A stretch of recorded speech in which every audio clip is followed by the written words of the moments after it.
নমস্কার বন্ধুরা, আবারও একটা নতুন পর্বে আপনাদের সবাইকে স্বাগত। আপনারা যে যেখান থেকে এই ভিডিওটা দেখছেন, আশা করছি সবাই ভালো আছেন। তো আজকের রেসিপি মটন কিমা কারি। রুটি পরোটার সাথে দারুণ লাগে এটা খেতে। তো আসুন দেখে নেওয়া যাক আমি কিভাবে কিমা কারি বানাই। তো প্রথমেই আমি কিমাটা ভালো করে বেছে ধুয়ে নিয়েছি আর জলটাও ঝরিয়ে নিয়েছি।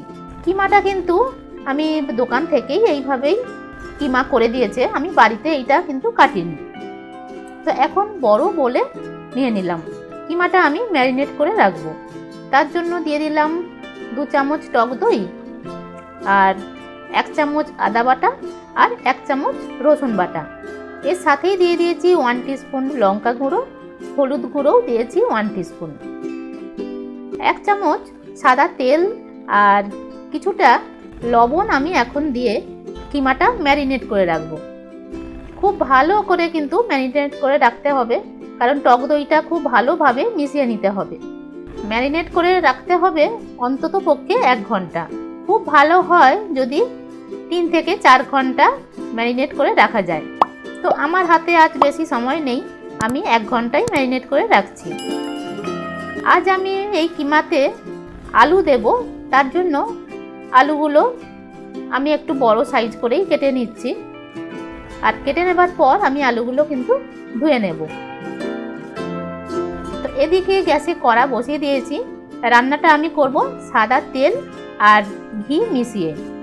2 চামচ সাদা তেল আর 1 চামচ গাওয়া ঘি দিয়েছি। এই ঘি দিয়ে যদি রান্নাটা করা যায় তাহলে কিন্তু একটা রিচ ভাব আসে এই গ্রেভিটার মধ্যে।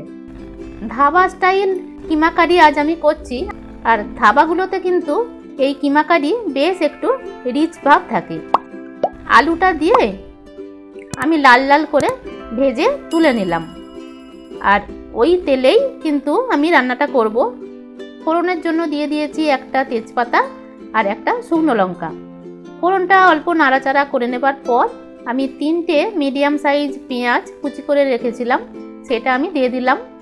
পেঁয়াজটা হালকা ভেজে নেবার পর 2টো কাঁচা লঙ্কা আমি দিয়েছি আর একটা বড় সাইজের টমেটো আমি কুচি করে নিয়েছি, সেটা আমি দিয়ে দিলাম। সাথে অল্প লবণও দিয়েছি যাতে টমেটোটা তাড়াতাড়ি নরম হয়ে যায়। টমেটোটা একটু নাড়াচাড়া করে নেবার পর আমি দিয়ে দেব কাশ্মীরি লঙ্কা গুঁড়ো। এই তেলের মধ্যে যদি কাশ্মীরি লঙ্কা গুঁড়োটা দিয়ে একটু ভেজে নেওয়া যায় তাহলে কিন্তু কালারটা আরও বেশি ভালো আসে। তার জন্য আমি প্রথমেই কাশ্মীরি লঙ্কা গুঁড়োটা দিয়ে ভেজে নিলাম। আর এখন আমি কিছু মশলা দেব, যেমন লঙ্কা, হলুদ, ধনে, জিরে। সব গুঁড়ো মশলাই কিন্তু আমি 1 টিস্পুন করে নিয়েছি। আর সব শেষে আমি দিয়ে দিলাম 1/2 টিস্পুন আদা বাটা আর 1/2 টিস্পুন রসুন বাটা, কারণ কিমাতেও কিন্তু আমি আদা রসুন বাটা দিয়ে ম্যারিনেট করে রেখেছিলাম। তো এখানে আমি অল্প দিলাম। মশলাটা খুব ভালো করে কষে নিতে হবে যতক্ষণ না পর্যন্ত তেলটা ছেড়ে আসছে। যদি খুব শুকনো মনে হয় তো অল্প জল দিয়ে কষে নেবেন। এখন তেলটা ছেড়ে এসেছে, ম্যারিনেট করা কিমাটা আমি এই সময় দিয়ে দেব। আর কিমাটা দিয়ে সাথে সাথেই কিন্তু নাড়তে থাকতে হবে, তা না হলে কিন্তু দলা পাকিয়ে যেতে পারে। আর একটু কষে নেবার পর ঢাকা চাপা দিয়ে আমি 10 থেকে 12 মিনিট রান্নাটা করে নেব। এখানে কিন্তু এক্সট্রা করে জল দেওয়ার কোনো প্রয়োজন নেই, কারণ কিমাতে আমি টক দই মাখিয়ে রেখেছিলাম, তার জন্য কিন্তু অনেকটা পরিমাণে জল বেরিয়েই আসবে। তো 12 মিনিট পর আমি ঢাকা চাপা খুলে নিলাম। এখন দেখুন কতটা জল বেরিয়ে গেছে। এই সময় আমি দিয়ে দেব স্বাদ মতো লবণ, অল্প করে চিনিও দিয়েছি টেস্টটা ব্যালেন্স করার জন্য।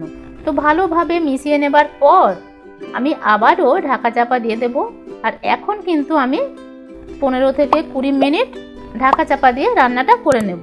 এই সময় আপনারা কিন্তু এটা প্রেসার কুকারে দিয়ে 2টো সিটি দিয়েও নিতে পারেন, তবে আজ আমি কড়াতেই করছি আর লো ফ্লেমে 20 মিনিট রান্নাটা করে নিচ্ছি। তবে মাঝে মাঝে চাপাটা খুলে কিন্তু নাড়াচাড়া করে দেবেন। আর এখানে কিন্তু আমি একদমই এতটুকুও জল দিইনি, কোনো এক্সট্রা জলই লাগবে না, কারণ মাংস থেকে যতটা পরিমাণে জল বেরোবে সেটা দিয়েই কিন্তু সেদ্ধ হয়ে যাবে।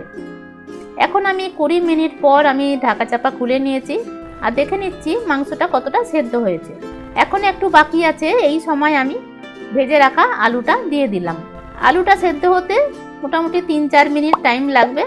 ঢাকা চাপা দিয়ে সেই 3-4 মিনিট আমি রান্নাটা করে নিলাম। আমার মটন কিমার রান্না কিন্তু একদম রেডি হয়ে গেল পরিবেশন করার জন্য। সব শেষে অল্প গরম মশলা গুঁড়ো দিয়ে আমি গ্যাসটা অফ করে দেব আর 5 মিনিট স্ট্যান্ডিং টাইমে রেখে তারপর পরিবেশন করব। কিমার এই রেসিপিটা কিন্তু একদম গা মাখা মাখা হবে, বেশি গ্রেভি এতে হয় না, কষা কষা ব্যাপারটাই টেস্টি হয়। গরম গরম রুটি বা পরোটার সাথে এই কিমা কারি সার্ভ করুন। আশা করছি আমার আজকের রেসিপি আপনাদের ভালো লেগেছে। যদি ভালো লেগে থাকে তাহলে প্লিজ এই ভিডিওতে একটা লাইক শেয়ার করতে ভুলবেন না কিন্তু। আর চ্যানেলে নতুন বন্ধু হলে প্লিজ সাবস্ক্রাইবটা অবশ্যই করে দিন। আজ এ পর্যন্তই, ফিরে আসছি খুব তাড়াতাড়ি নতুন রেসিপি নিয়ে। আপনারা ভালো থাকবেন, সুস্থ থাকবেন। ধন্যবাদ।